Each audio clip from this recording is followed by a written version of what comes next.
Hello dear students, welcome to my classroom. बेटा this is your English worksheet number 25 जो आपको 23 दिसंबर यानी कि वेडनेसडे को सबमिट करनी है। सो वर्कशीट शुरू करने से पहले आप worksheet number, date, your name and the name of your class teacher ज़रूर मेंशन करें। इसी के साथ आपकी जो साइंस की वर्कशीट आई है वो भी अपलोड कर दी गई है, तो उसका लिंक आपको नीचे डिस्क्रिप्शन बॉक्स में मिल जाएगा। So let's start the worksheet. Look at the following pictures carefully and read out the words given against them. So यहाँ पे आपको पिक्चर्स दी गई हैं, कुछ वर्ड्स दिए गए हैं. So happy, glad. Happy का मतलब खुश होना, glad का भी सेम मीनिंग है, खुश होना. Fear and scare. यहाँ पे पिक्चर में भी हमें पता चल रहा है fear means डरना, scare means भी डरना. So both words have same meaning. Fat and obese means मोटा. सैड एंड ग्लूमी मीन्स बहुत ज़्यादा दुखी, राइट। तो अगर आप देखेंगे तो इन वर्ड्स का जो ये टू वर्ड्स हैं इनका जो मीनिंग है they are same. So in the following set of words pick out the two which have same और ऑलमोस्ट सेम मीनिंग। तो हमें वर्ड्स फाइंड आउट करने हैं जिनके सेम मीनिंग है। तो फर्स्ट आपको दिया गया है यहाँ पर, हम कोई भी टू वर्ड्स का यहाँ पे हम एक पेयर बना सकते हैं। So let's do it. First is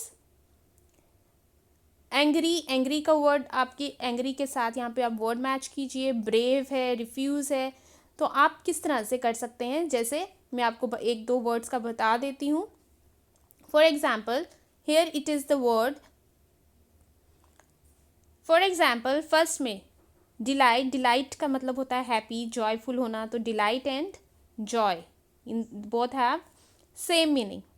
Next is brave and bold. These both words have same meaning. बहादुर होना, brave and bold. Next is refuse. Refuse के साथ आप यहाँ पे ले सकते हैं deny, मना कर देना किसी चीज़ को। I deny. refuse करना, मना करना. So इन दोनों words का same meaning है. hop. hop का मतलब है कि कूद फांद करना, right? So आप यहाँ पर इसका नहीं है कोई सेम मीनिंग, आप यहाँ पे टग का ले सकते हैं बेटा, टग एंड पुल, इन दोनों का ऑलमोस्ट मीनिंग सेम होता है, राइट। तो आप इनको लिखेंगे कैसे, जैसे आप ऐसे लिखेंगे डिलाइट, डिलाइट के साथ लिखेंगे जॉय। सेकंड में ब्रेव, ब्रेव एंड बोल्ड। सो इस तरह से बेटा आप लिखेंगे। नेक्स्ट इज नाउ, अब हमने देखा कि इन वर्ड्स का ऑलमोस्ट सेम मीनिंग है, तो जिन वर्ड्स का ऑलमोस्ट सेम मीनिंग होता है उन वर्ड्स को हम बोलते हैं synonym. So they are called synonyms. S means same, S means से ही synonym.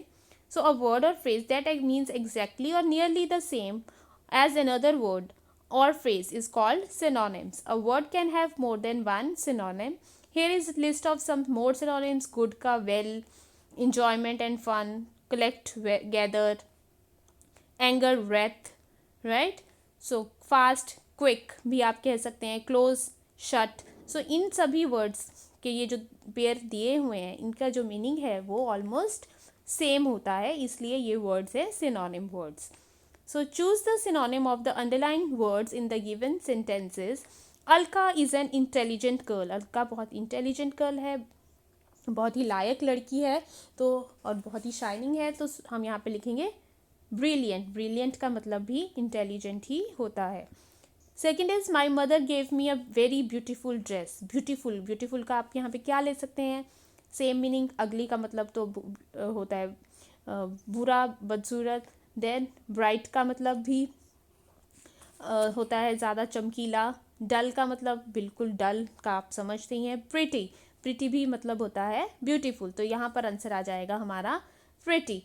हेमा's parents are rich. Rich का मतलब अमीर, अमीर का मतलब वेल्दी भी हम किसको कहेंगे, रिच को, right. So wealthy is synonym of rich. I will finish my assignment tomorrow.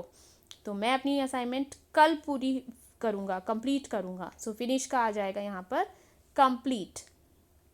So answer is complete. Last is fill in the blanks with appropriate letter to form synonym of the given word. So big, big मतलब बहुत बड़ा, तो यहाँ पर इसका synonym बन जाएगा huge. तो आप यहाँ पे लिखेंगे ह्यूज, तो यहाँ पे आप यू लगा देंगे बेटा, आपको ये ब्लैंक्स फिल करने हैं। सेकेंड इज वेकेंट, खाली, हम उसको एम्प्टी भी कहते हैं, एम्प्टी। तो EMPTY, यहाँ पे आप लिख देंगे T। इल, बीमार, तो ये तो आपको पता है बीमार को और क्या कहा जाता है, सिक। क्विक, रैपिड, क्विक के साथ आएगा रैपिड, RAPID। फूल, इडियट, सो आप ये वर्ड पूरा कर देंगे, यहाँ पर लगाएंगे DIDIOT, इडियट। क्लीन, क्लीन का टाइडी,